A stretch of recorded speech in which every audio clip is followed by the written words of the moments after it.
getting out some open space and being able to have a bit of fun and some freedom to ride where we want to ride, get the heart pumping and enjoy being able to spend some time with my boys. Sometimes we ride all the way out to like Coward's Landing and we go and we chill out there for a little bit among the water. Adrenaline, riding against all my mates. Go out bush and have fun. Go have fun. We've got this beautiful environment out here. We want people to enjoy it and have fun out here. Around a campfire at night, watching the sunset, enjoy going to beaches and seeing nature at its best. When you have fun, you just relax and enjoy yourself.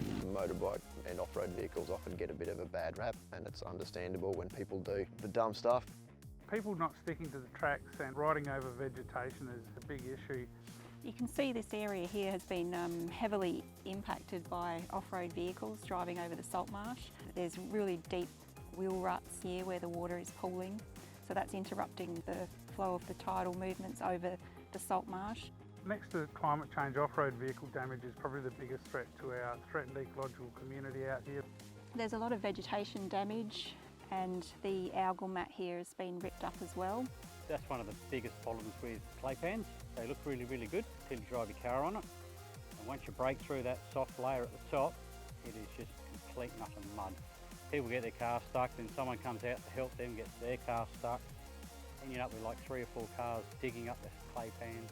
It's never a good idea to drive on the salt marsh in these wet intertidal areas. It's easy to get bogged and cause damage to your vehicle, cause damage to the environment. What can happen here when the tidal flow is interrupted, the little fish that come in on the big tides actually get stuck in these wheel ruts, and then when the tide goes out, the fish are trapped and will perish here instead of going back out to sea. You see some vehicles, they don't let their tyres down, so they struggle to get up the sand dunes. It digs out the sand dunes, leaves big ruts. So we say to people, you know, let your tyre pressures down. That way you float over the sand, you don't dig it out, and you don't get your car bogged. The important thing if you're out here as a motorbike rider is to make sure that you stick on the trails that are already established. Use the areas that are clearly already set up for motorbike riding. Don't go forging new tracks and just be sensible about not tearing up the vegetation in the area that's already here that we're out to enjoy. You can't just go speeding off and going into the bushes. There's rules. I think there's more than enough established area at the moment to be able to ride and four-wheel drive, so I don't see why there's any reason to have to be going out making new tracks. Just get out and explore what's here. Do it responsibly and do it so that everyone gets the opportunity to keep enjoying it. It benefits everyone, always club meetings, getting to catch up with mates and friends. They provide good services like the track we're at today to ride on. They do practice days and ride days. They're trying to do them as often as they can. They'll open up the track for everyone to come out and have a go.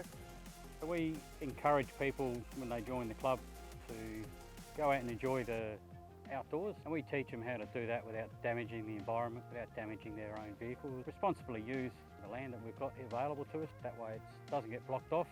One of the challenges is getting people to understand that it's an area that's actually worth preserving. It's easy to look around and discredit it as being an area where there is nothing, so what you do doesn't matter. I think just raising the profile of the importance of this area from an ecological perspective, you know, and the fact that we've got to have it as a recreational and conservation type zone, then I think that's probably the best move that I can think of.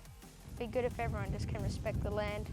We're just asking people to respect the environment, stick to the tracks and reduce the amount of vegetation damage that they're doing out here. Make sure you take your rubbish away with you, keep it respectable to everyone else. And stick on the track. Having a couple of areas that are kind of designated and recognised in that space where people don't feel anxious about being out there and potentially doing something wrong and not knowing, that will be worthwhile. Rip it up respectfully. Don't muck up the salt marsh.